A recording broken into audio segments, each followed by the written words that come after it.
আসসালামু আলাইকুম সবাইকে, আশা করি সবাই ভালো আছো। তো সমতলে বস্তুকণার গতি এই অধ্যায়ের নতুন আরেকটা লেকচারে তোমাদের সবাইকে স্বাগতম জানাচ্ছি। আজকের এই লেকচারে আমরা আলোচনা করব আপেক্ষিক বেগ সংক্রান্ত ম্যাথগুলো নিয়ে। সো আমরা শুরুতেই আপেক্ষিক বেগ সংক্রান্ত বেসিকগুলো একটু তোমাদেরকে বুঝিয়ে দিব, দেন পরবর্তীতে আমরা এই টপিক থেকে ম্যাথগুলো সমাধান করব। সো তোমরা অলরেডি যারা ফিজিক্সের ব্যাগ টরকদের পড়ছো ওইখানেও আপেক্ষিক বেগের ম্যাথ ছিল, বাট আমরা সমতল বস্তুকণার গতি এই অধ্যায় থেকে আপেক্ষিক বেগের ম্যাথ খুব একটা কম দেয়, বাট আমরা যেগুলো আপেক্ষিক বেগ সংক্রান্ত যেগুলো ম্যাথগুলো আছে সেই ম্যাথগুলো আমরা এখানে সমাধান করে দিব। ওকে, তাহলে চলো ক্লাসটা শুরু করি। তো আচ্ছা, আমরা প্রথমে দেখো আপেক্ষিক বেগ এই ব্যাপারটা একটু তোমাদের সাথে ক্লিয়ার করি। আপেক্ষিক বেগ মানে আসলে কি? সো দেখো আমরা এখানে লিখতেছি আপেক্ষিক বেগ, আপেক্ষিক বেগ। ওকে, আচ্ছা, তো আমরা জানি যে আপেক্ষিক বেগ মানে হচ্ছে একজনের সাপেক্ষে অন্যজনের বেগটাকে বলা হয় কি বেগ? আপেক্ষিক বেগ। ঠিক আছে, ধর আমার কাছে দুইটা বস্তু আছে, তাহলে একটা প্রথম বস্তুর সাপেক্ষে দ্বিতীয় বস্তুর বেগটাকে আমরা কি বলবো? আপেক্ষিক বেগ। ওকে, তাহলে আপেক্ষিক বেগ হচ্ছে একজনের সাপেক্ষে অন্যজনের বেগ। আচ্ছা, তারপর এই পাশাপাশি আপেক্ষিক বেগ হচ্ছে কোনগুলো? যেমন ধরো তোমার কোনো কিছু মনে হচ্ছে যে এই এত বেগে চলতেছে, তোমার কাছে এটা মনে হচ্ছে, এই যে কারো কাছে মনে হওয়া অন্য একটা বস্তুর ব্যাগকে এত মনে হচ্ছে, এই যে মনে হওয়া ব্যাগ, এগুলো হচ্ছে কি ব্যাগ? আপেক্ষিক ব্যাগ। আচ্ছা, তো আপেক্ষিক ব্যাগ ম্যাথগুলো তোমাকে আপেক্ষিক ব্যাগের যে ম্যাথগুলো আছে সেই ম্যাথগুলো তুমি সমাধান করবা কিন্তু এমনি সেটা টপিকটা একটু বুঝাই দিই। ধরো তোমার এইটা হচ্ছে আমাদের একটা ব্যাগ, এই হচ্ছে মনে করো এ বস্তুর ব্যাগ, এটা মনে করো এ বস্তুর ব্যাগ। সো এ বস্তুর ব্যাগটাকে আমি প্রকাশ করলাম ভি এ দ্বারা। ঠিক আছে, আর এই বরাবর এটা মনে করো তোমার বি বস্তুর ব্যাগ, এই বি বস্তুর ব্যাগটাকে আমি প্রকাশ করলাম ভি ভি দ্বারা। ওকে, আর এই দুটার মধ্যবর্তী যে কোণ, সেই কোণটাকে আমি ধরে নিলাম ভাইয়া আলফা। ঠিক আছে, তাহলে এই বরাবর এটা হচ্ছে আমার এ বস্তুর ব্যাগ, আর এই বরাবর এটা হচ্ছে কি? বি বস্তুর ব্যাগ। ধরো তোমাকে এবার স্যার বললো যে এ বস্তুর সাপেক্ষে, এ বস্তুর সাপেক্ষে বি বস্তুর বেগ নির্ণয় করো, নির্ণয় করো। ওকে, আচ্ছা আচ্ছা, ঠিক আছে, তাহলে কার সাপেক্ষে?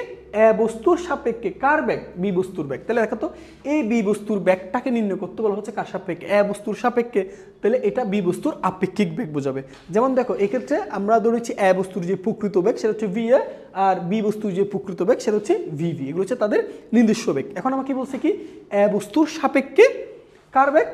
বি বস্তুর বেগ। তাহলে এ বস্তুর সাপেক্ষে বি বস্তুর বেগ নির্ণয় করো। এখন মনে রাখবা এই ম্যাথগুলো করার জন্য তোমার যে জিনিসটা মনে রাখতে হবে সেটা হচ্ছে তোমাকে আগে বলো এখানে কার সাপেক্ষে বলা হচ্ছে, কোন বস্তুর সাপেক্ষে? এ বস্তুর সাপেক্ষে। মনে রাখবা যার সাপেক্ষে আপেক্ষিক বেগ নির্ণয় করতে হবে সেই সাপেক্ষ বেগটাকে তুমি 180 ডিগ্রি কোণে ঘুরাই দিবা। তা আমি ম্যাথের টপিকগুলো একটু বলে দিচ্ছি, বুঝো, মানে ম্যাথ করার প্রসেসগুলো বলে দিচ্ছি।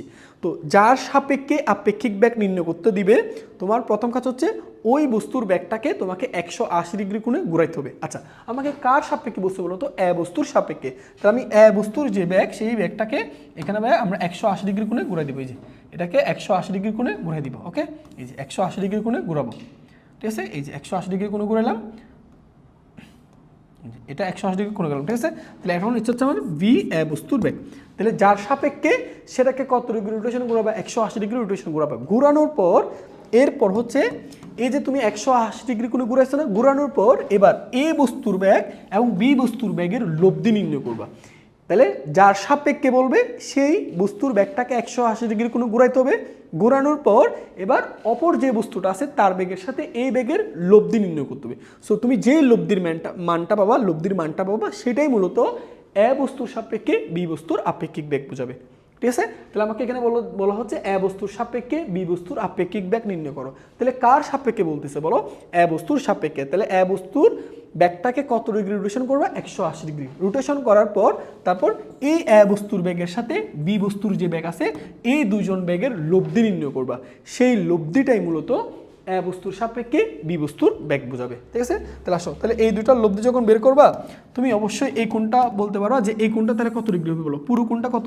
180। তাহলে এটা যদি আলফা হয় তাহলে এই কোণটা হবে 180 মাইনাস আলফা। তাহলে এখন এটার লব্ধি ধরো, এই যে এটা হচ্ছে এই দুইটা বেগের লব্ধি, এই হচ্ছে দুইটা ব্যাগের লব্ধি। তাহলে এই যে লব্ধি যে ব্যাগটা পাইছো, এই যে লব্ধি ব্যাগ যে ব্যাগটা পাচ্ছ, সেই লব্ধি ব্যাগটা এই ডাব্লিউটাই মূলত হচ্ছে কি? এই ডাব্লিউটাই হচ্ছে কি? এ বস্তুর সাপেক্ষে এ বস্তুর সাপেক্ষে বি বস্তুর বেগ, ঠিক আছে? তাহলে এটাই এ বস্তুর সাপেক্ষে বি বস্তুর বেগ। তা বি বস্তুর বেগ মানে বি বস্তুর আপেক্ষিক বেগ,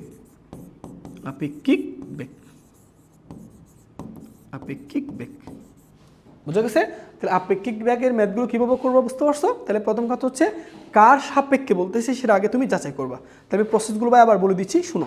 তাহলে যার সাপেক্ষে আপেক্ষিক বেগ নির্ণয় করতে বলবে ওই বস্তুর ব্যাগটাকে তুমি 180 ডিগ্রি কোণে রোটেশন করবা, 180 ডিগ্রি কোণে ঘোরাবা। ঘোরানোর পর এবার যে বস্তুর ব্যাগটা ছিল দ্বিতীয় বস্তুর ব্যাগ, এইটার সাথে এইটার লব্ধি নির্ণয় করবা। এই দুইজনের যে লব্ধি ব্যাগটা পাচ্ছ, যে লব্ধি ব্যাগটা পাওয়া যাচ্ছে, সেই লব্ধিটাই মূলত আপেক্ষিক বেগ নির্দেশ করবে। এ বস্তুর সাপেক্ষে বি বস্তুর আপেক্ষিক বেগ নির্দেশ করবে। বুঝতে পারছি? জাস্ট এই নিয়মে তুমি প্রত্যেকটা ম্যাথ সলভ করতে পারবা। চলো আমরা একবার এক একটা ম্যাথ সলভ করি। এই যে দেখো, যেমন এই ম্যাথগুলো করার সময় তুমি অবশ্যই যে কাজটা করবে সেটা হচ্ছে চিত্র আঁকবা। চিত্র কি বলছে দেখো, এবার আমরা আসলে চিত্র আঁকি। একটি জাহাজ সোজা উত্তর দিকে আছে। আমরা একটা কাজ করি, আমরা উত্তর পশ্চিম এগুলো ধরে নিচ্ছি। হ্যাঁ, তাহলে এটা ধরো, ওকে, এই যে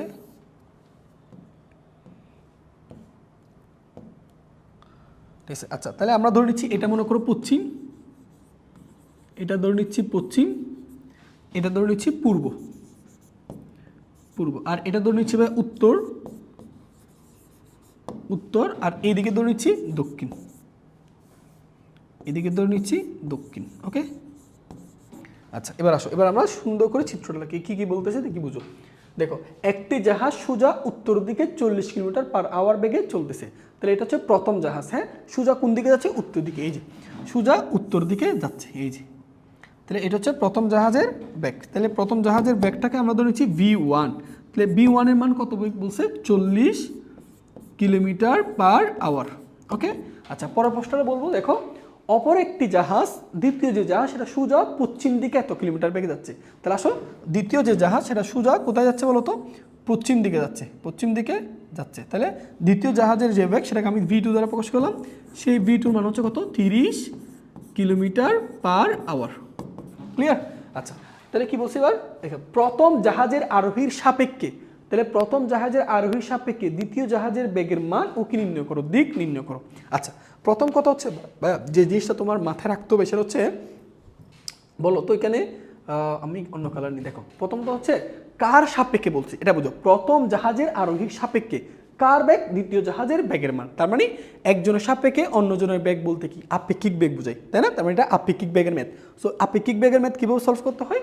যার সাপেক্ষে সেটাকে 180 ডিগ্রি কোণে ঘুরাইতে হয়।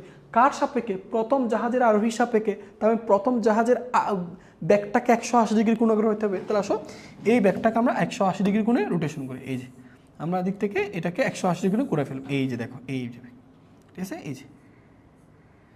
তো এটাকে আমরা 180 ডিগ্রি কোণে ঘুরাইছি, এই যে। ওকে, তাহলে প্রথম এই জাহাজটাকে তাহলে কত ডিগ্রি কোণে? 180 ডিগ্রি কোণে ঘুরাইলাম। তাহলে ঘোরানোর পর কত আসে বলো? 40 কিলোমিটার/আওয়ার। আচ্ছা, ঘোরানোর পর তারপর কি বলছিলাম? এই ঘোরানোর পর এবার এই প্রথম যার সাপেক্ষে বলবে সেটাকে 180 ডিগ্রি কোণে ঘোরাবা। ঘোরানোর পর এই বেগ আর দ্বিতীয় যে জাহাজ ছিল তার বেগ, এই দুইটার বেগের লব্ধি নির্ণয় করবা। সেই লব্ধিটাই মূলত প্রথম জাহাজের সাপেক্ষে দ্বিতীয় জাহাজের আপেক্ষিক বেগ বোঝাবে। তাহলে আসো এটার আমরা লব্ধি বের করি। সো এটার লব্ধিটা এই যে, এই হচ্ছে তার লব্ধি, ঠিক আছে। এবং সেই লব্ধিটার নাম দিয়ে ধরো আমরা ধরে নিচ্ছি, এই লব্ধিটার নাম আমরা ধরে নিচ্ছি আর, ঠিক আছে, আর। তাহলে আসো এই যে লব্ধির যে মানটা পাবা, সেই লব্ধির মানটাই মূলত প্রথম জাহাজের সাপেক্ষে দ্বিতীয় জাহাজের বেগের মান বোঝাবে। তাহলে আসো এটা আমরা করে ফেলি। হ্যাঁ, তাহলে প্রথম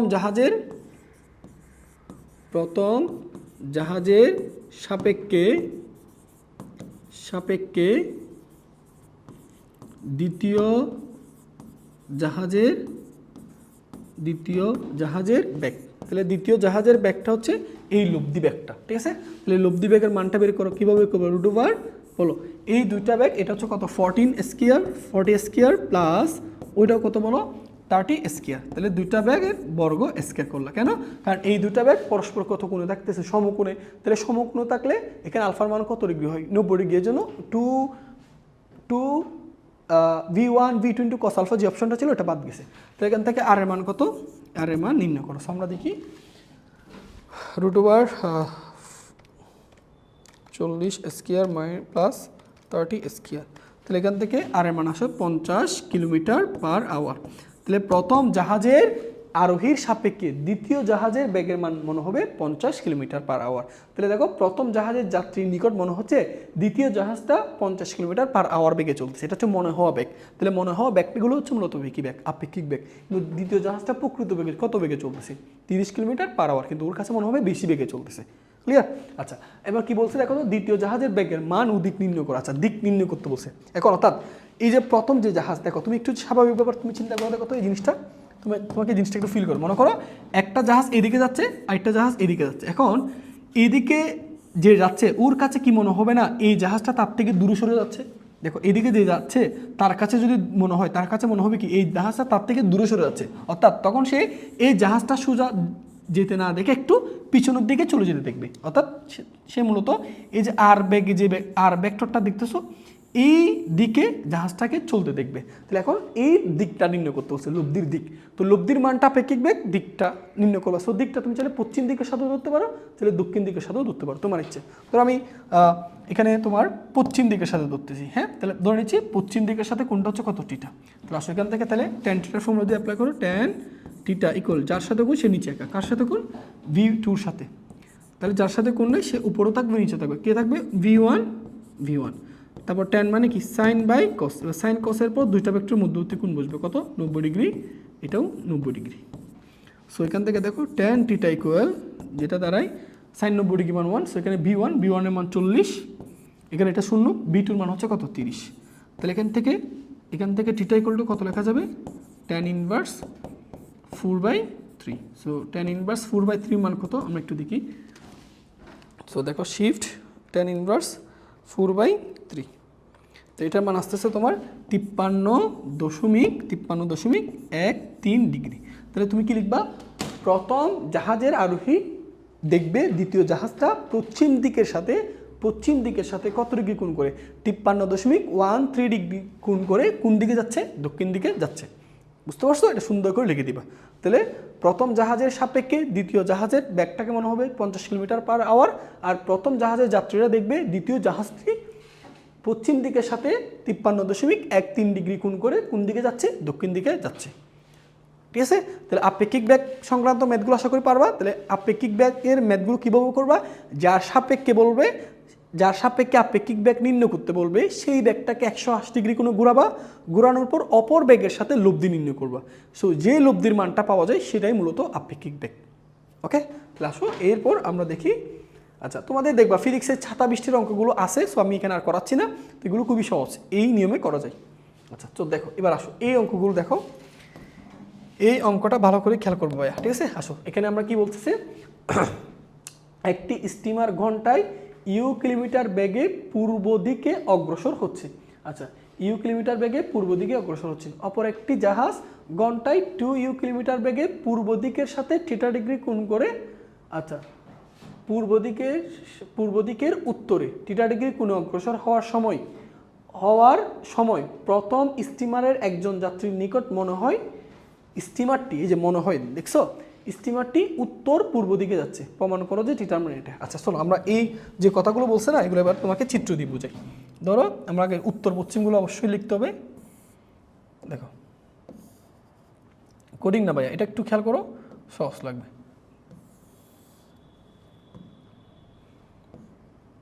ঠিক আছে? আচ্ছা, তো তুমি তোমার মতো ধরো আমরা এটা যদি পশ্চিম ধরি, এটা ধরো পশ্চিম, তাহলে এবার এটা পূর্ব ধরো, তোমার ইচ্ছা মতো ধরতে পারবো, সমস্যা নেই। এটা পূর্ব, আর এটা ধরে নিচ্ছি উত্তর, আর এটা ধরে নিচ্ছি দক্ষিণ।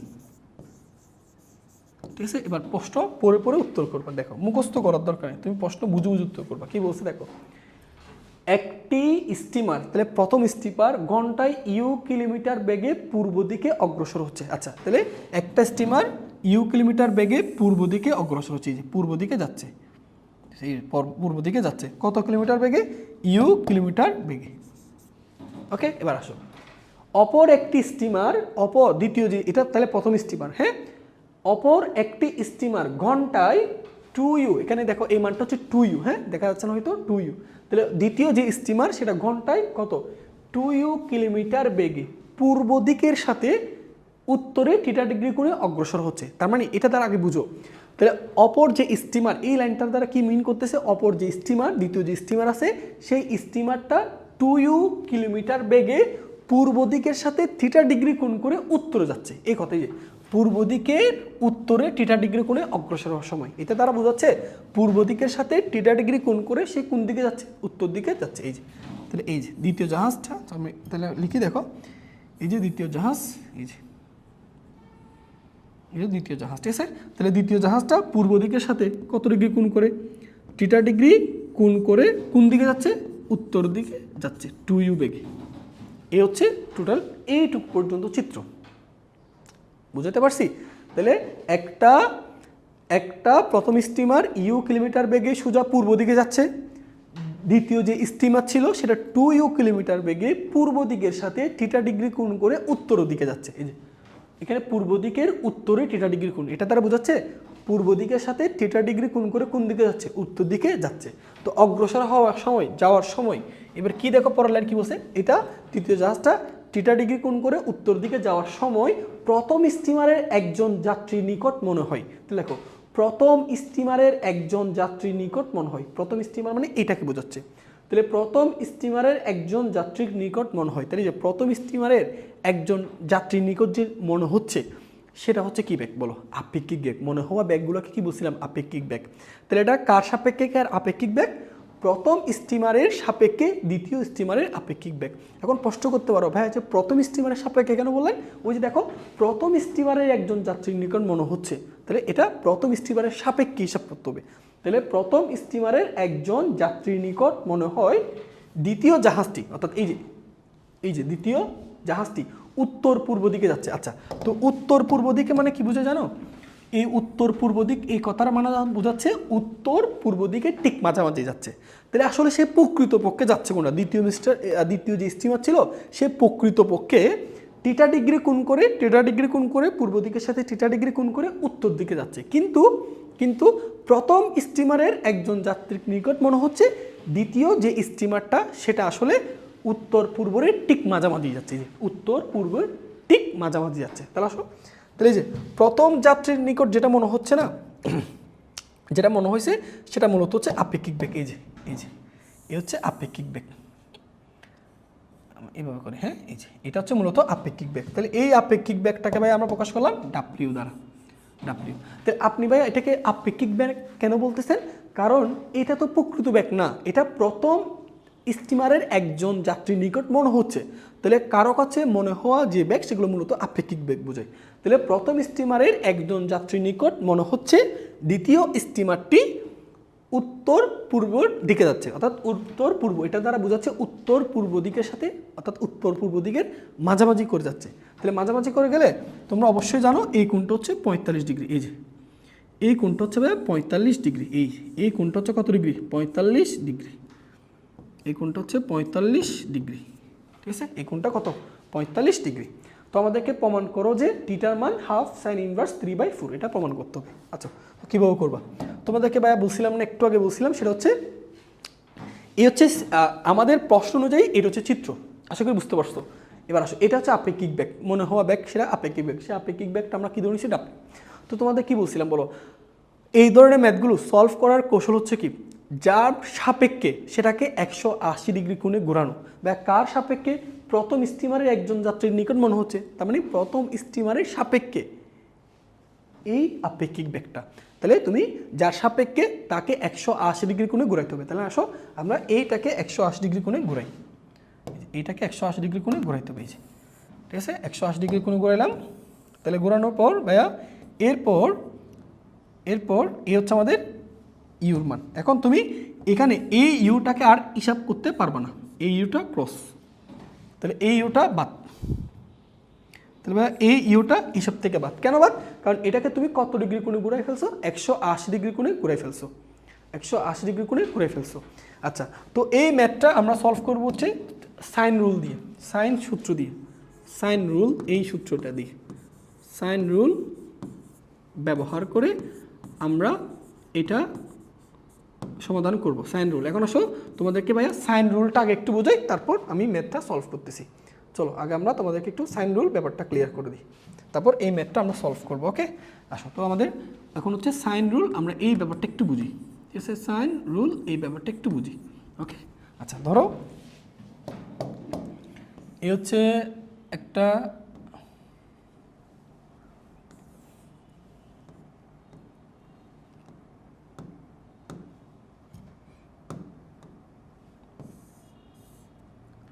এটা বলছেন, দেখেছে? তো এবার আমরা ধরে নিচ্ছি, ধরো ভাইয়া এই দিকে একটা ভেক্টর আছে, এই বরাবর একটা ভেক্টর আছে, আবার এই বরাবর একটা ভেক্টর আছে, আবার এই বরাবর একটা ভেক্টর আছে। হ্যাঁ, আচ্ছা তো আমরা আপাতত এই এটা না দিই, তিনটাই দিলে হবে, এই ভেক্টরটা আছে। ঠিক আছে, আচ্ছা তো আসো এটা হচ্ছে পি ভেক্টর, এটা হচ্ছে কিউ ভেক্টর, আর এটা আর ভেক্টর। ওকে, এবার আসো দুইটা ভেক্টরের মধ্যবর্তী কোণ ধরে নিচ্ছি, এই কিউ আর এর মধ্যবর্তী কোণ আলফা। ঠিক আছে, আর এই যে আর আর পি এর মধ্যবর্তী কোণ, এই আর আর পি এর মধ্যবর্তী কোণ, এই পুরো কোণটা ধরে নাও, এই যে আর আর পি এর মধ্যবর্তী কোণ সেটা ধরে নাও বিটা, ধরে নিচ্ছি। হ্যাঁ, আর আর পি, আর এই পুরো কোণটা আর আর কিউর মধ্যবর্তী কোণ, এটা অবশ্যই বের করতে পারবা। দেখো এই পুরো কোণটা কত বলো তো, এই পুরো কোণটা হচ্ছে বিটা, তাহলে বিটা থেকে তুমি আলফাকে বাদ দিলে এই দুটার মাঝখানে কোণ পেয়ে যাচ্ছ, তাহলে এটা হচ্ছে বিটা মাইনাস আলফা। বুঝতে পারছো? তাহলে কিউ আর পি এর মধ্যবর্তী কোণ আলফা, পি আর আর এর মধ্যবর্তী কোণ কত বিটা, তাহলে আর আর কিউর মধ্যবর্তী কোণ কত হবে, এই পুরো কোণটা যদি বিটা হয় তাহলে এই বিটা থেকে তুমি যে আলফাকে বাদ দাও, এই পুরো দুইটার মধ্যবর্তী কোণ পাওয়া যাবে, সেটা কত, বিটা মাইনাস গামা। এবার ত্রিভুজের সাইন সূত্রটা কি দেখো, তুমি এখানে প্রথমেই পি ভেক্টর লিখবা, তিনটা ভেক্টর, পি এখানে কিউ এখানে আর, কয়টা ভেক্টর আছে, তিনটা ভেক্টর। তাহলে সাইন রুলটা বোঝাচ্ছি, তাহলে এখানে কয়টা ভেক্টর আছে, তিনটা, পি কিউ আর লিখলা। এবার প্রত্যেকের নিচে একটা একটা সাইন দিয়ে দাও, সাইন, এখানেও সাইন দাও, এখানেও সাইন লিখে ফেলো। বুঝতে পারছো? তাহলে প্রথমে তিনটা ভেক্টর আছে, পি কিউ আর, তিনটা ভেক্টর লিখলাম, তারপর প্রত্যেকের নিচে কী দিব, সাইন দিব। এবার আসো পি ভেক্টরের নিচে যখন সাইন আছে, সেই সাইনের পর কোন অ্যাঙ্গেল বসাবা, পি ব্যতীত বাকি দুইটা ভেক্টরের মধ্যবর্তী কোণ। তাহলে পি ব্যতীত বাকি দুইটা ভেক্টর কি আর আর কিউ না, আর আর কিউর মধ্যবর্তী কোণ কত, বিটা মাইনাস গামা। তাহলে এখানে beta minus alpha, beta minus alpha বসবে। তাহলে পি এর নিচে যে সাইনটা থাকে তার সাইনের পর কোন অ্যাঙ্গেলটা বসাবা, পি ব্যতীত বাকি দুইটা ভেক্টরের মধ্যবর্তী কোণ। এবার আসো কিউ, আচ্ছা কিউর নিচে কিনা সাইন, তাহলে সাইনের পর কোন অ্যাঙ্গেল বসাবো, কিউ ব্যতীত বাকি দুইটা ভেক্টরের মধ্যবর্তী কোণ। তাহলে বাকি দুইটা ভেক্টর কি আর আর পি, তাহলে আর আর পির মধ্যবর্তী কোণ কত, বিটা, তাহলে এখানে সাইন বিটা বসবে। ওকে, এবার আর আর এর নিচে যে সাইন আছে তারপর কোন অ্যাঙ্গেল বসাবো, আর ব্যতীত বাকি দুইটা ভেক্টরের মধ্যবর্তী কোণ। তাহলে আর ব্যতীত বাকি দুইটা ভেক্টর কি, পি কিউ না, পি কিউর মধ্যবর্তী কোণ কত, আলফা। এটাই ভাইয়া সাইন রুল। বুঝতে পারছো?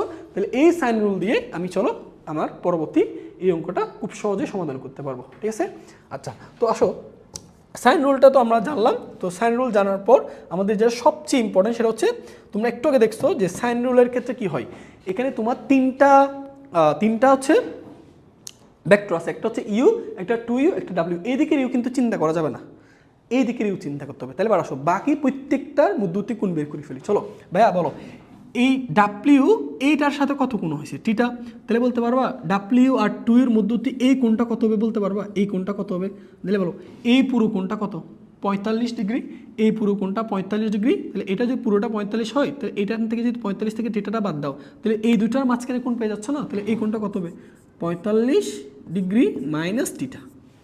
ক্লিয়ার? তাহলে আমি দেখো টু ইউ আর ডাব্লিউর মধ্যবর্তী কোণ পাইছি। এখন তোমাকে যদি বলি ভাইয়া এই ইউ আর ডাব্লিউর মধ্যবর্তী কোণ কত, এই পুরো কোণটা কত বলা যাবে না, অবশ্যই বলা যাবে। কীভাবে দেখো, এই পুরো কোণটা আমরা বের করতে পারবো কীভাবে, দেখো ভাইয়া এই ডাব্লিউ আর ইউর মধ্যবর্তী কোণ, বলো এই পুরো কোণটা কত, তুমি একটু চিত্রটা দেখো, ফোকাস করো, এই যে এই পুরো কোণটা কত, পুরো কোণটা 180 না, 180 থেকে তুমি যদি এই 45টা বাদ দিয়ে দাও, এই 45টা বাদ দাও, তাহলে পুরো কোণটা 180 থেকে এই 45টা বাদ দিলে এইটুকুর মধ্যবর্তী কোণ পাওয়া যাচ্ছে না, তাহলে এইটুকু কোণ কত হবে, এইটুকু কোণ হবে 180 ডিগ্রি মাইনাস 45।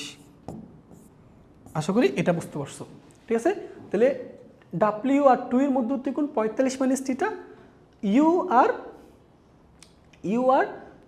আর কত, ওই যে ইউ আর ডাব্লিউর মধ্যবর্তী কোণ কত, 180 ডিগ্রি মাইনাস 45। এবার দেখো এরপর হচ্ছে ভাইয়া আমাদের আরেকটা কালার, সেটা হচ্ছে আচ্ছা এই কালারটা দেখো, এখানে আরেকটা এই ব্ল্যাক স্কিনটা নেওয়া যাবে, ধরো একটা কালার নেই, এই কালারটা বোঝা যাবে না মেবি। আচ্ছা আমরা এই কালারটা নিই, দেখো এই কালারটা নিলাম, দেখো এবার আসো। তাইলে এখন আমার W2 এর মধ্যবর্তী কোণ নেওয়া হয়েছে, ইউ আর ডাব্লিউ এর মধ্যবর্তী কোণ নেওয়া হয়েছে, তাহলে ইউ আর 2 এর মধ্যবর্তী কোণ নিতে হবে। তাহলে আসো দেখো ইউ আর 2 এর মধ্যবর্তী কোণ হচ্ছে এই কোণটা দেখো, এই কোণটা কত, এই পুরো কোণটা কত, একটু চিন্তা করে দেখো তো ভাইয়া, এই পুরো কোণটা দেখো ভাইয়া, লক্ষ্য করো তুমি এটা দেখো, বুঝো এবার।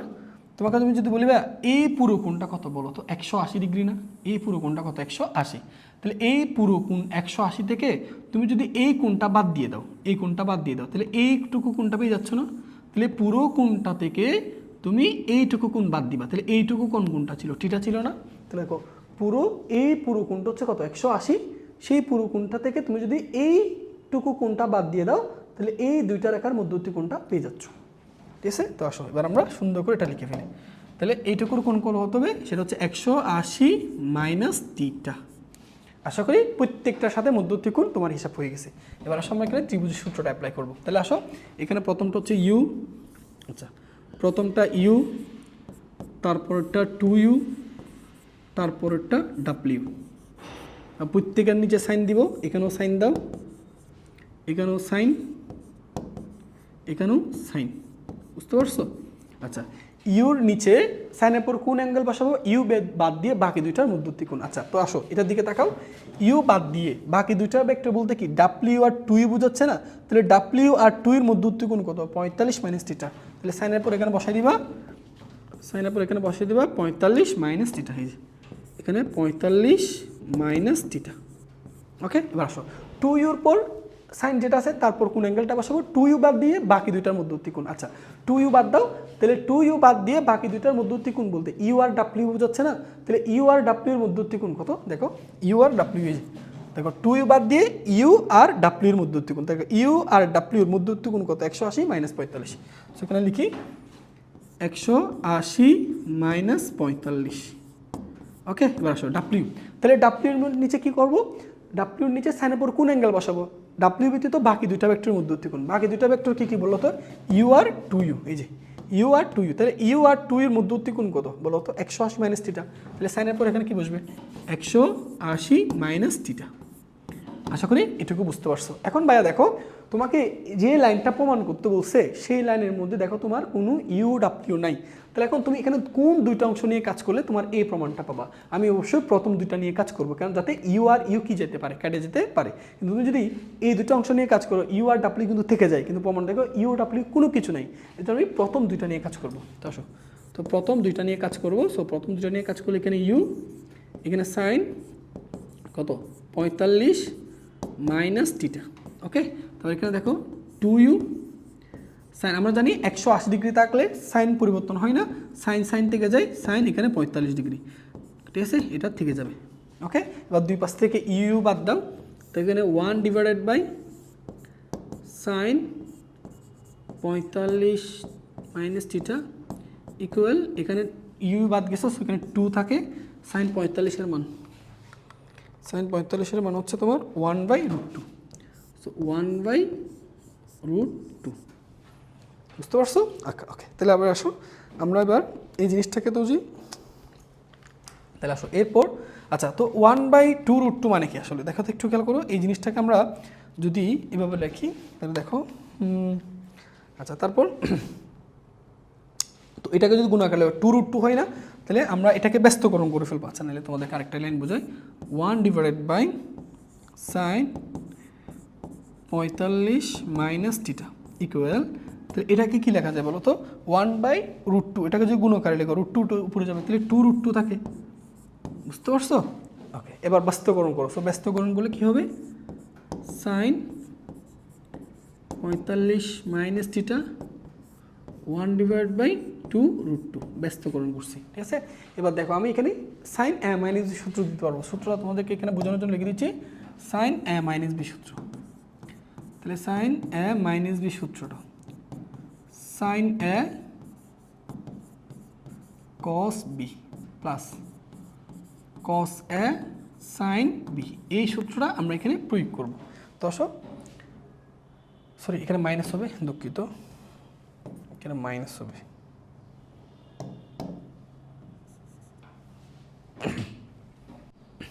ঠিক আছে, তাহলে এবার আসো, এবার আশা করি এটা বুঝতে পারছো। তাহলে সাইন এ মাইনাস বি সূত্র দিছি, সাইন এ কস বি মাইনাস কস এ সাইন বি। এই সূত্র যদি আমি এখানে অ্যাপ্লাই করি তাহলে এখানে এর মান হচ্ছে 45, বির মান হচ্ছে থিটা। তাহলে আসলে সূত্রটা কী হবে, sine 45 into cos B, B মানে কত থিটা, তারপর মাইনাস কস এ, তাহলে কস 45 ইন্টু সাইন বি, তাহলে সাইন বি মানে কি সাইন থিটা।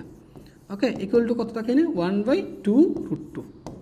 আচ্ছা, এখন আসো আমরা জানি সাইন 45 কি মান কি 1/√2, তো 1/√2 কস থিটা মাইনাস এটার মানে 1/√2 সাইন থিটা ইকুয়াল 1/2√2। তো আমি উভয় পাশ থেকে 1/√2 কমন নিয়ে বাদ দিতে পারি। তো আসো পরের লাইন, এইটুকু আমরা বাদ দিতে পারি। ওকে, আচ্ছা, সো এই পরের লাইন দেখো,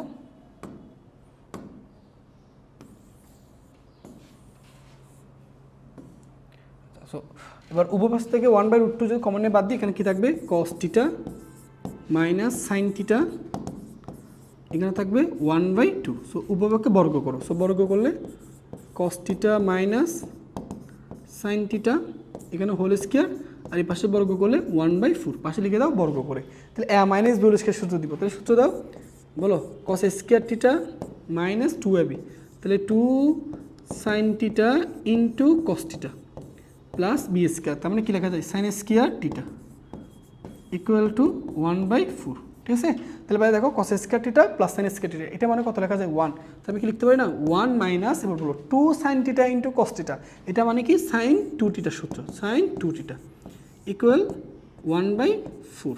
ওকে, তাহলে এখান থেকে দেখো সাইন 2 থিটা সমান কি লেখা যায়, এখান থেকে ধরো আমি এই মাইনাস সাইন 2 থিটাকে এ পাশে নিয়ে গেছি, 1/4কে 1 এর পাশে নিয়ে আসো, তাহলে 1 মাইনাস 1/4। তাহলে এখান থেকে দেখো সাইন 2 থিটা 4 লসাগু নাও, সো 4 যদি লসাগু নাও 4 - 1 তার মানে 3। ঠিক আছে, তো এখান থেকে দেখো 2 থিটার মান কত আসতেছে, সাইন ইনভার্স 3/4। তো এখান থেকে থিটার মান কত হবে, থিটা ইকুয়াল 2টা এখানে গেলে বাঁকাকার হয়ে যাবে, হাফ সাইন ইনভার্স 3/4। এটাই আনসার, এটাই প্রমাণিত। ঠিক আছে, বলো সহজ না, জাস্ট আমরা সাইন রুল অ্যাপ্লাই করলে এই ধরনের ম্যাথগুলো মিলে যাবে। ঠিক আছে, তো আসো আমাদের এই অধ্যায়ের লাস্ট অঙ্ক, এই অঙ্কটা আমরা একটু দেখি। ঠিক আছে, এই অঙ্কটাও কিন্তু ইম্পর্ট্যান্ট আছে। সো এই অঙ্কটা আমরা বইয়ের যে নিয়ম আছে সেই নিয়মের বাইরে আরও সহজভাবে করতে পারি। চলো আমরা একটু প্রশ্নটা একটু পড়ে নিই, কী বলছে এখানে, দুইটি রেলপথ, আচ্ছা একটু দেখো, দুইটি রেলপথ পরস্পর সমকোণে অবস্থিত। ঠিক আছে, তাহলে দুইটা রেলপথের অবস্থান হচ্ছে পরস্পর 90 ডিগ্রি। একটি রেলপথে 30 কিলোমিটার বেগে চলমান একটি গাড়ি সকাল 10টায়, মানে প্রথম গাড়িটা সকাল 10টায় জংশন অতিক্রম করে, ওই মুহূর্তে অর্থাৎ প্রথম গাড়িটা যখন সকাল 10টায় জংশনে আসে, ঠিক ওই মুহূর্তে অপর একটা রেলপথ থেকে কোনো একটা নির্দিষ্ট স্থান থেকে দ্বিতীয় যে গাড়িটা আছে রেলগাড়িটা, সেটা 40 কিলোমিটার পার আওয়ার বেগে যাত্রা শুরু করে, এবং দ্বিতীয় রেলগাড়িটা যাত্রা শুরু করে বিকাল 3টায় এসে জংশনে পৌঁছায়। যে সময়ে এদের দূরত্ব ন্যূনতম হয় ওই সময় এবং ক্ষুদ্রতম দূরত্বটা নির্ণয় করো। যে সময় তাদের মধ্যে দূরত্ব মিনিমাম হবে সেই সময়টা নির্ণয় করতে হবে, পাশাপাশি সেই ন্যূনতম দূরত্বটা তোমাকে নির্ণয় করতে হবে। আচ্ছা চলো কীভাবে করা যায়, আমরা প্রথমে দুইটা রেলপথ এঁকে নিই। ধরো এই হচ্ছে একটা রেলপথ, ঠিক আছে, তো একটু খেয়াল করবা, এখানে প্রশ্ন হচ্ছে ভাইয়া এখানে রেলপথ, এখানে যেটা বলছিল আর কি যে দুইটা রেলপথ কিন্তু পরস্পর কী বলছিল সমকোণে, তাই না? তাহলে এই যে এটা আরেকটা রেলপথ মনে করো, এটা আরেকটা রেলপথ, এটা আরেকটা রেলপথ। ঠিক আছে, এই যে দুইটা রেলপথ পরস্পর সমকোণ আছে, একটু নিচে নামাই দিই, দুইটা রেলপথ পরস্পর সমকোণ আছে এই যে। ওকে, তাহলে দুইটা রেলপথ সমকোণ, তাহলে এটা হচ্ছে তাদের জাংশন। ঠিক আছে, এই হচ্ছে তাদের জাংশন। ওকে, তাহলে এই জাংশনটাকে আমি ধরে নিচ্ছি বি জাংশন। এটা কি জাংশন? V junction. ঠিক আছে, অর্থাৎ দুইটা রেলপথ যেখানে কানেকশন হয় এটাকে আমরা জংশন বলি না? অবশ্যই। তাহলে আসবে আর কি বলছে, দুটি রেলপথ পরস্পর সমকোণ অবস্থান করে। ওকে, তাহলে একটি রেলপথে 30 কিলোমিটার বেগে চলমান একটি গাড়ি সকাল 10টায়, তুমি টাইমগুলো একটু মাথায় রাখবা, সকাল 10টায় জংশন অতিক্রম করে, তার মানে যখন হাতের ঘড়িটা ঠিক সকাল 10টা, তখন প্রথম যে রেলগাড়িটা সেটা কিন্তু কোন অবস্থানে আছে, বি অবস্থানে আছে, অর্থাৎ জংশনকে ওই সময় সে অতিক্রম করতেছে, অর্থাৎ এই দিকে সে যাচ্ছে, এইদিকে সে যাচ্ছে। ওকে, এবং সেই মুহূর্তে তার ব্যাগটাকে আমি ধরেছি V1, প্রথম রেলগাড়ি। তো প্রথম রেলগাড়ির ব্যাগ হচ্ছে কত, 30 কিলোমিটার পার আওয়ার। তাহলে সকাল 10টায়, তাহলে সকাল 10টায় এটার অবস্থান ছিল কোথায়, বি অবস্থানে। তাহলে সকাল 10টায় একটি রেলপথে 30 কিলোমিটার বেগে একটি চলমান গাড়ি সকাল 10টায় জংশন অতিক্রম করে। তাহলে ঘড়িতে যখন ঠিক সকাল 10টা, ঠিক ওই মুমেন্টে সে কোন অবস্থানে ছিল, প্রথম রেলগাড়িটা বি অবস্থানে ছিল। ক্লিয়ার? আচ্ছা, এবার কি বলছে দেখো, ওই মুহূর্তে অর্থাৎ সকাল 10টায় অপর রেলপথ বলতে এই রেলপথটাকে বোঝাচ্ছে, ঠিক আছে, কোনো নির্দিষ্ট স্থান হতে 40 কিলোমিটার বেগে একটা গাড়ি আসতেছে। আমরা ধরে নিচ্ছি কোনো একটা নির্দিষ্ট স্থান, মনে করো এই নির্দিষ্ট স্থান হচ্ছে এই জায়গাটা, এটা মনে করো এ। তাহলে এইদিকে যে দ্বিতীয় রেলগাড়ি আছে, সেই দ্বিতীয় রেলগাড়িটা এইদিকে আসতেছে, একটু ছোটো করে নিই, এইদিকে আসতেছে, বাঁকা হয়ে গেছে, এইদিকে আসতেছে, সেই ব্যাগটাকে আমরা ধরে নিচ্ছি V2, এবং সেই V2-র মান হচ্ছে কত, 40 কিলোমিটার পার আওয়ার। ঠিক আছে, তাহলে আমি কি বলতে পারি না, যখন সকাল 10টায় প্রথম রেলগাড়ির অবস্থান বি অবস্থানে, দ্বিতীয় রেলগাড়ির অবস্থান কোথায়, এ অবস্থানে। কি বলছে এবার যে দ্বিতীয় রেলগাড়িটা, সেই দ্বিতীয় রেলগাড়িটা যাত্রা শুরু করে, অর্থাৎ এ অবস্থান থেকে যাত্রা শুরু করে বিকাল 3টায় জাংশনে পৌঁছায়। তার মানে এ থেকে এই জাংশনে বিতে আসতে তার সময় লাগে 10টা থেকে বিকাল 3টা। তার মানে টোটাল সময় লাগে কয় ঘন্টা, 5 ঘন্টা না? আচ্ছা চলো আমরা এবার প্রশ্নটা সলভ করি। কি লিখবা, মনে করি সকাল 10টায় দুইটি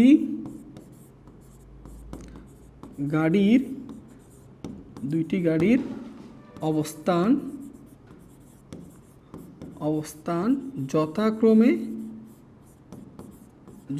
তাহলে সকাল 10টায় দুইটি গাড়ির অবস্থান যথাক্রমে, তাহলে প্রথম গাড়ির অবস্থান, দ্বিতীয় গাড়ির অবস্থান। তাহলে বলো সকাল 10টায় প্রথম গাড়ির অবস্থান কোথায় ছিল, বি, ও দ্বিতীয় রেলগাড়ির অবস্থান কোথায় ছিল, এতে। এটুকু আশা করি বুঝতে পারছো। এবার আসো কি বলছে দেখো। আচ্ছা, তো যেটা এ অবস্থানে সকাল 10টায় একজন জাংশনে ছিল, আরেকজন এ অবস্থানে ছিল। এবার আসো দ্বিতীয় যে রেলগাড়িটা, সে কিন্তু জাংশনের দিকে আসতেছে কত কিলোমিটার, 40 কিলোমিটার পার আওয়ার বেগে। তাহলে অন্য একটা গাড়ি যাত্রা শুরু করে বিকাল 3টায় কোথায় পৌঁছায়, জাংশনে পৌঁছায়। তার মানে দ্বিতীয় রেলগাড়িটা এ অবস্থান থেকে বি অবস্থানে আসতে টোটাল কত সময় লাগে, এ অবস্থানে ছিল সে ঠিক সকাল 10টা, আর বি অবস্থানে আস্তে আস্তে তার সময় হয়ে গেছে কত, বিকাল 3টা। তাহলে এই ক্ষেত্রে টোটাল সময় হচ্ছে 5 ঘন্টা। তুমি হিসাব করে দেখো, সকাল 10টা থেকে 3টা সময় হচ্ছে কয় ঘন্টা, 5 ঘন্টা। তাহলে 5 ঘন্টা ট্রাভেল করার পর দ্বিতীয় রেলগাড়িটা এ থেকে কোথায় আসছে, বিতে আসছে। আমরা এই কথাটা লিখি, দ্বিতীয় রেলগাড়িটি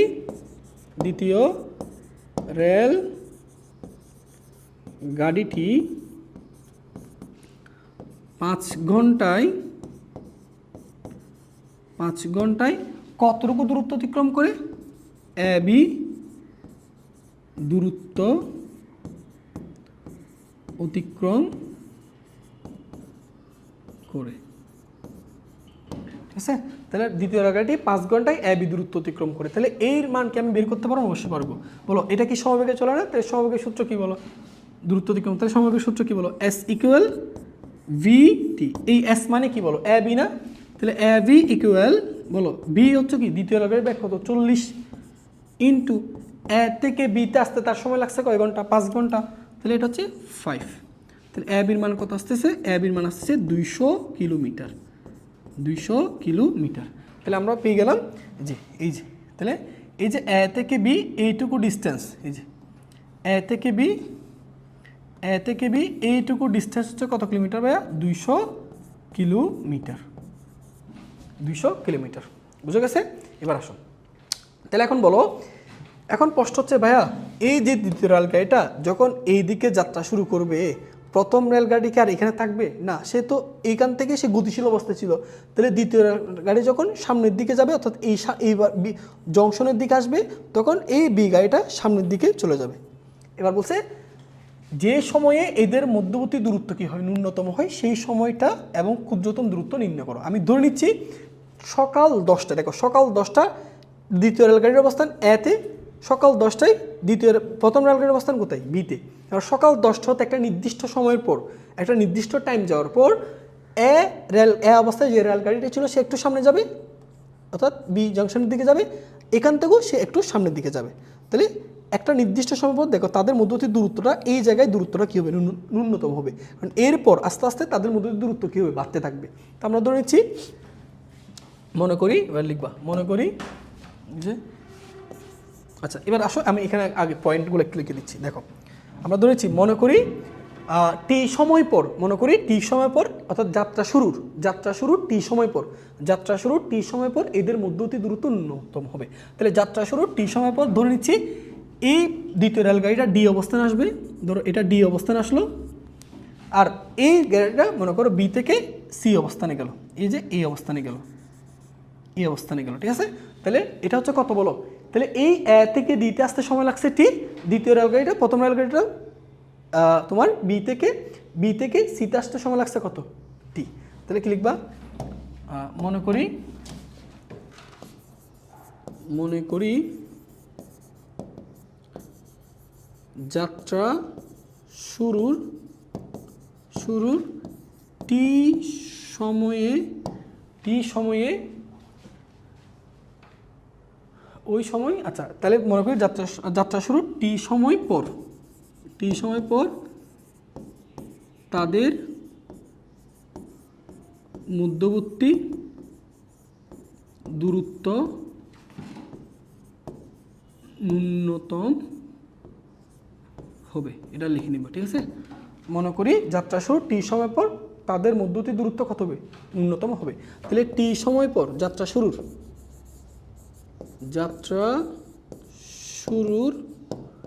টি সময় পর গাড়ি দুইটির অবস্থান,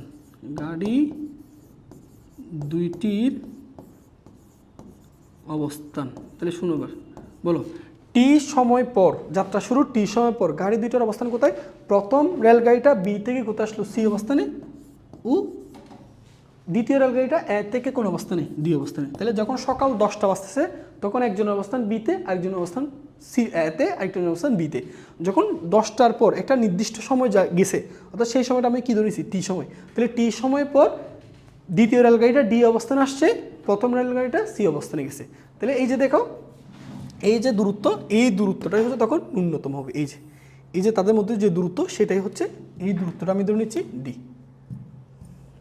এই দূরত্বটাই হচ্ছে কি, ন্যূনতম। তাহলে যাত্রা শুরু টি সময় পর তাদের মধ্যে দূরত্ব ন্যূনতম হবে।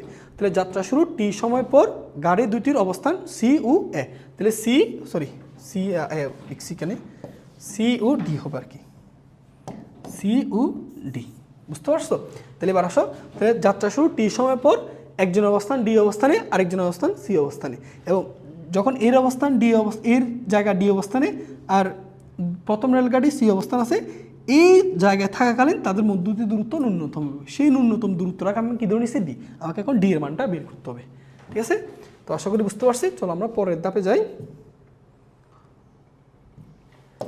এরপর ভাইয়া দেখো, এরপর বলো, এখন আসো, তাহলে বলো টি সময়ে দ্বিতীয় রেলগাড়িটা এ ডি দূরত্ব অতিক্রম করবে। তাহলে লিখবা টি সময়ে প্রথম গাড়ির অতিক্রান্ত দূরত্ব, বলো টি সময়ে প্রথম রেলগাড়ির অতিক্রান্ত দূরত্ব কোনটা, বিসি না? সেই বিসি এর মান কত হবে, আমরা জানি এস ইকুয়াল ভিটি, বির মান কত, 30 ইন্টু টি। তাহলে টি সময়ে প্রথম গাড়ির দূরত্ব বিসি। এবার আসো, টি সময়ে দ্বিতীয় গাড়ির দূরত্ব, বলো টি সময়ে দ্বিতীয় গাড়িটা এ থেকে ডি অবস্থান আসছে, তাহলে এস ইকুয়াল ভিটি, এখানে ব্যাক কত, 40, তাহলে 40 ইন্টু টি, ঠিক আছে। এখন আমি তোমাকে যদি বলি ভাইয়া দেখো, এই যে তুমি এইটুকুর দূরত্বের মান পেয়ে গেছো। এই যে এ ডি এর মান কত ছিল, এ ডির মান হচ্ছে তোমার কত, 40 টি, আর এই যে বিসি এইটুকুর মান কত, আমি এটা একটু নিচের দিকে লিখি,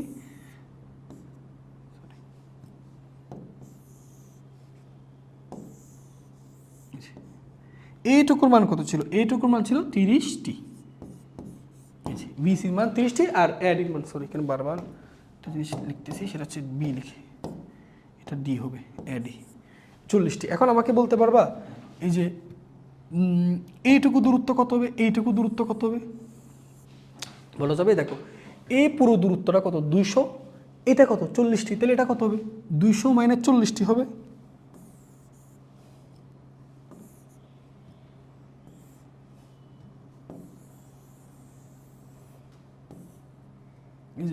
তো এটা কত হবে বলো, তাহলে এইটুকুর মানটা কত হবে বলতে পারবা? এইটুকুর মানটা কত হবে? এইটুকুর মানটা হবে 200, একটু বড় ছোট করে লেখা যাক, 200 মাইনাস 40, এইটুকু, এই যে এইটুকু মান, এটা তুমি লিখছি, এটা কত হবে 200, এখানে দিয়ে লিখতে হবে 200 মাইনাস 40টি, ঠিক আছে? কেন এটা 200 মাইনাস 40টি হলো বলো তো? কারণ এইটুকু দূরত্ব কত এডি, আর এ থেকে বি দূরত্ব কত ছিল 200, তাহলে এইটুকু দূরত্ব কত হবে 200 মাইনাস 40টি। সো আমরা এইখানে একটু বের করে ফেলি, সেটা হচ্ছে কি আমাদের বিডি দূরত্ব। সো বিডি দূরত্ব কত হবে?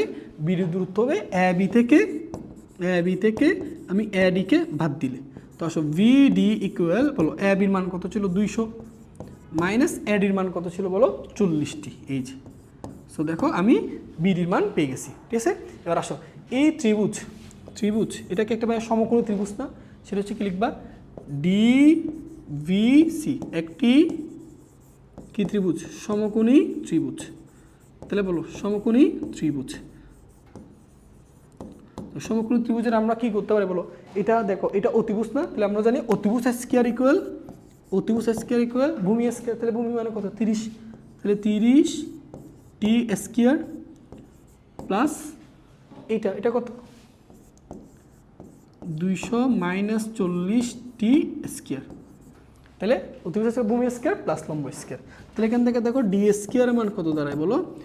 30কে স্কয়ার করলে কত হয়? 30 স্কয়ার করলে এটা হবে 900 টি স্কয়ার প্লাস এটা 200 মাইনাস 40টি তার উপর স্কয়ার, ঠিক আছে? তো আমাদের কাঙ্ক্ষিত ফলাফল চলে আসছে। এরপর দেখো এখন আমাদের এখানে এই যে তোমাদের যারা অন্তরীকরণ পড়ছো, আমি ধরে নিচ্ছি অবশ্যই এটা পড়ার আগে তোমরা অন্তরীকরণ পড়ছো। সো যারা অন্তরীকরণ পড়ছো তাদের একটা কথা জানার কথা, এখানে দেখো আমার এই যে ডি যেটা দেখতেছো না, এই দূরত্বটা কি করতে হবে? ন্যূনতম করতে হবে, মিনিমাম। মনে আছে তোমাদের গুরুমান লঘুমানের কনসেপ্টটা কি ছিল? কোনো একটা ফাংশনের মান ন্যূনতম কখন হয়? যদি তার প্রথম অন্তরীকরণের মান 0 এবং দ্বিতীয় অন্তরীকরণের মান যদি পজিটিভ হয়, তাহলে ওই ফাংশনের মানটা কি হয়? ন্যূনতম হয়, ক্ষুদ্রতম হয়। বুঝতে পারছো? তাহলে আমাকে এখানে কার ফাংশন লাগবে? দূরত্বের ফাংশন, ডি এর ফাংশন। তাহলে আমি এই ডিটাকে পরপর 2বার অন্তরীকরণ করব, ঠিক আছে? তাহলে এই দুইটাকে আমি পরপর 2বার অন্তরীকরণ করব। কার সাপেক্ষে করব? টির সাপেক্ষে। তো আসো তাহলে একবার অন্তরীকরণ করলাম, এটাকে এভাবে লিখবো ডি টি ডি স্কয়ার। এই যে এই ডি স্কয়ার যে ফাংশন আছে সেটাকে কার সাপেক্ষে অন্তরীকরণ করতেছি? টির সাপেক্ষে। তো বলো এটাকে যদি টি এর সাপেক্ষে অন্তরীকরণ করো, 900 কনস্ট্যান্ট টি স্কয়ারকে অন্তরীকরণ করলে কত? 2t, তাহলে এটা হবে 1800 টি। ওকে, প্লাস এবার আসো এটার অন্তরীকরণ অবশ্যই পারবা, এই পুরোটাকে মনে মনে টি চিন্তা করো। তাহলে টি স্কয়ার অন্তরীকরণ কত? টি স্কয়ার অন্তরীকরণ হচ্ছে 2 ইন্টু টি, তাহলে 200 মাইনাস 40টি। তাও যে জিনিসটাকে মনে মনে টি চিন্তা করছো, টি ছিল না, তাহলে এটাকে অন্তরীকরণ করতে হবে। তাহলে এইটাকে অন্তরীকরণ করবা, বলো 200কে অন্তরীকরণ করলে 0, মাইনাস 40টিকে অন্তরীকরণ করলে মাইনাস 40। আশা করি বুঝতে পারছো। সো আসো এবার দেখো D T D square equal, এখান থেকে দেখো কত আছে, এটা 1800টি, তারপর প্লাসে মাইনাসে মাইনাস, আমরা আগে একটু হিসাব করি, 2 ইন্টু 40 ইন্টু 200, তাহলে এটা হচ্ছে 16,000। তারপর মাইনাস মানে হচ্ছে প্লাস 40 ইন্টু 40 ইন্টু 2, তাহলে হচ্ছে 3200।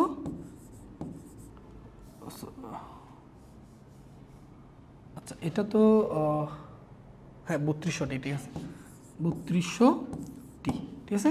তো দেখো ডিটি ডি স্কয়ার ইকুয়াল, এখান থেকে দেখো 1800 আর দুইটা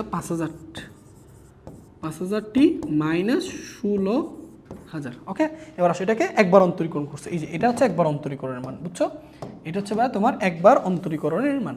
এবার এটাকে আমি দ্বিতীয়বার অন্তরীকরণ করবো। সো দ্বিতীয়বার অন্তরীকরণ করলে এটা কি লিখতে হয়? D square D T square into D square, এই যে অর্থাৎ ডি স্কয়ার ফাংশনকে দ্বিতীয়বার অন্তরীকরণ করছি। তো এটাকে দ্বিতীয়বার যদি অন্তরীকরণ করো টি এর সাপেক্ষে 5000 কনস্ট্যান্ট সামনে বলো টিকে অন্তরীকরণ করলে কত 1, আর এটাকে অন্তরীকরণ করলে 0। ভাইয়া বলো তো এর মানটা কার চেয়ে বড় হয়েছে, 0-র চেয়ে বড়। এবার বলো এই ফাংশানের দ্বিতীয় অন্তরীকরণের মান কি আসছে, পজিটিভ আসছে না? তো কোনো একটা ফাংশানের দ্বিতীয় ডেরিভেশনের মান যদি পজিটিভ হয় তাহলে ওই ফাংশান থেকে তুমি চলকের মানটা কেমন পাবা, সর্বনিম্ন মান পাবা। তার মানে এখান থেকে আমি টি এর মিনিমাম মানটা পাবো। তো আসলে টি এর মিনিমাম মানটা আমরা বের করে ফেলি। তো এখন দেখো আমার প্রশ্ন মধ্যে কী লিখবো, এই প্রথম অন্তরীকরণ মান 0, তাহলে 5000 টি মাইনাস 16000 ইকুয়াল টু 0। এই যে তাহলে প্রথম অন্তরীকরণের মান কি, গুরুমান লঘুমান মনে আছে, এইটার প্রথম অন্তরীকরণ কী হবে, 0 হওয়া। তাহলে এখান থেকে দেখো 5000 টি ইকুয়াল টু 16000, তাহলে এখান থেকে টি এর মান কত আসবে, টি এর মান আসে তোমার 16000 ভাগ 5000, তাহলে এটার মান আসতেছে তোমার 16/5 আওয়ার। তো এখান থেকে তুমি যদি ভাগ করো তাহলে এসডি করলে 3.2 আওয়ার, 3.2 আওয়ার। তো এটাকে যদি মিনিটে নিয়ে যাও তাহলে এটাকে মিনিটে নিয়ে গেলে আমরা 0.2 × 60 গুণ করলে এটা 12 মিনিট, তাহলে এটা সময়টা হচ্ছে 3 ঘন্টা 12 মিনিট। এই যে ঠিক আছে, তাহলে যে সময় এদের দূরত্ব ন্যূনতম হয় ওই সময়। আচ্ছা তাহলে বলো তো কোন সময়ে এদের মধ্যবর্তী দূরত্ব ন্যূনতম হয়, যাত্রা শুরুর 3 ঘন্টা 12 মিনিট পর। তাহলে লিখবা যাত্রা শুরুর 3 ঘন্টা 12 মিনিট পর এদের মধ্যবর্তী দূরত্ব ন্যূনতম হবে। এখন সেই ক্ষুদ্রতম দূরত্বটা নির্ণয় করতে বসে তো দেখো ডিএসকে একটা ইকুয়েশন পাইছো না, এই যে কোথায়, এই যে ডিএসকে এর ইকুয়েশন, এই জায়গায় টি এর মানটা বসালে তুমি ন্যূনতম দূরত্বটা পেয়ে যাবে। এই যে এখান থেকে দেখো, এখান থেকে তুমি কি করবা, ডি স্কয়ার না, তাহলে ডি ইকুয়াল টু কত হবে বলো, রুট ওভার 900 টি স্কয়ার প্লাস কত এখানে বলো 200 মাইনাস 40 টি হোল স্কয়ার। এই যে তুমি যে কাজটা করবা, এই যে সময় যেটা পাইছো 3.2 আওয়ার, এই মানটা এখানে বসাবা, সেখান থেকে তুমি ন্যূনতম দূরত্বটা পেয়ে যাবে। ওটা অবশ্যই কিলোমিটার পাবা, অবশ্যই কোথায় পাবা, কিলোমিটারে। ঠিক আছে, তো আশা করি বুঝতে পারছো। ঠিক আছে, তো এই ধরনের ম্যাথগুলো কিন্তু ইঞ্জিনিয়ারিংয়ে বেশি আসে। সো এটা যদিও একাডেমিকে আসে নাই, বাট এগুলো ইঞ্জিনিয়ারিংয়ে আসার মতো প্রশ্ন। ওকে, তাহলে এই পর্যন্ত আজকে। তো আমাদের এর মধ্য দিয়ে আমাদের অক্ষরপত্র বইয়ের 9A অধ্যায়টা কমপ্লিট হয়ে গেছে। সো আগামীকাল ক্লাসে আমরা নতুন একটা অধ্যায় শুরু করব। সো সে পর্যন্ত সবাই ভালো থেকো, আসসালামু আলাইকুম।